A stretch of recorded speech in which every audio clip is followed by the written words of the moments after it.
Now guys, pag-usapan lang natin ang mga fans nagsalita na kahit hindi sabay ang cut din basta't makita lang silang happy na yan. Grabe nga naman kasi guys, no? Dahil pinag-uusapan nga naman kasi guys na baka solong rumampa sina Alden Richard at Catherine Bernardo sa darating na March 21, 2025 sa MOA Arena. Siyempre, alam naman natin guys, ini-expect kasi guys ng mga Delulu fans yung nangyari noon sa Katniel. Siyempre, 2017 naganap yun sa Katniel guys na talagang sabay silang rumampa nga naman kasi. Pero, nang dahil sa mga isyong kumakalat nga naman at mga intriga sa Katniel na nagkabalikan, mukhang malabo na daw mangyaring magkasabay daw ang cut din. Take note guys ha, wala pa tayong nasisilayan at wala pa tayong nakikita.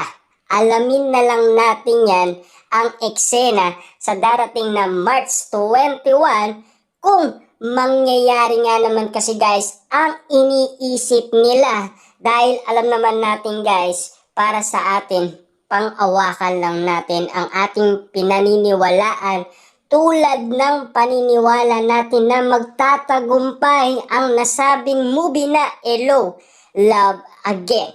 Kitang-kita naman natin guys na hindi natin pinabayaan sina Catherine Bernardo at Alden Richard sa kanilang movie. Nagtulungan lang tayo para maging successful nga naman kasi ang kanilang movie at matalo nga naman kasi ang nagpabagsak sa kanila na rewind. Kita nyo naman guys, no? Hanggang ngayon, kitang-kita pa rin natin guys na matagumpay pa rin sina Catherine Bernardo at Alden Richard dahil umuulan ng blessing at tuloy-tuloy pa rin yun guys, 'di ba? Siksik liglig at umaapaw dahil lagi silang pinag-uusapan at parami ng parami ang kanilang endorsement. Hindi ba kayo nagtataka sa lahat ng mga nangyari umano kay Catherine Bernardo at Alden Richard? Lalo pang umaapoy ang mga blessing nila. Grabe nga naman kasi guys, no? Para sa atin, sapat na yon para masilayan natin sina Alden Richard at Catherine Bernardo matagumpay sa kanilang pinag-iirapan. Siyempre, hindi naman sila magtatagumpay kung wala din tayong mga fans na sumusuporta sa kanila. Tanggapin natin guys ang katotohanan. Tandaan ninyo, ang mundo ay sadyang mapaglaro. Nandito tayo sa mundong hindi nating alam kung ano ang mangyayari kinabukasan. Tulad na lang yan guys, no? Maraming nag-ingay sa social media na hindi nating inaasaan na ikakalungkot natin na talagang nagduda tayo at nagtaka. Lalo-lalo na guys sa mga Delulu fans na nagsasabi umano na walang galaw si Alden Richard dahil ang nakikita nilang gumagalaw ay si Daniel Padilla dahil porsigid daw ito na talagang masungkit niya ang matamis na oo ni Catherine Bernardo.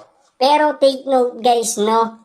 Huwag nating isipin na agad-agad ay masusungkit ni Daniel Padilla ang matamis na oo ni Catherine Bernardo.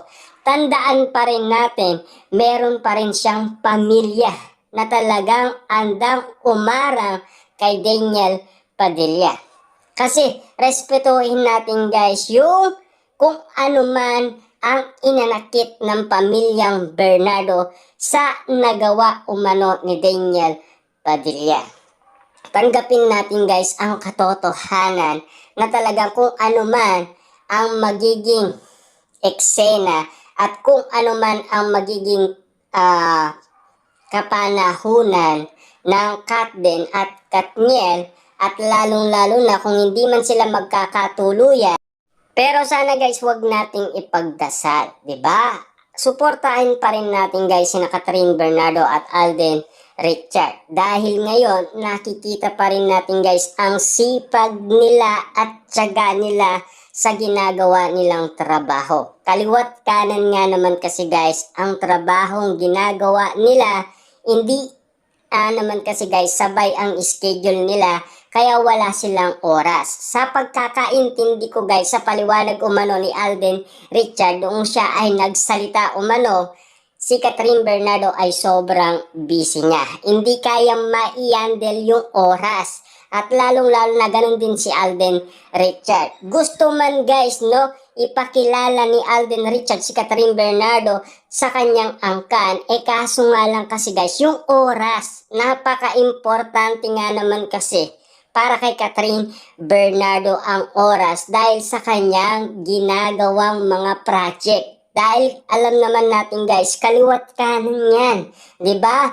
Kita niyo naman guys, no, yung paliwanag dati noon kay Alden Richard, 1 oras lang ang tulog niya. Bakit?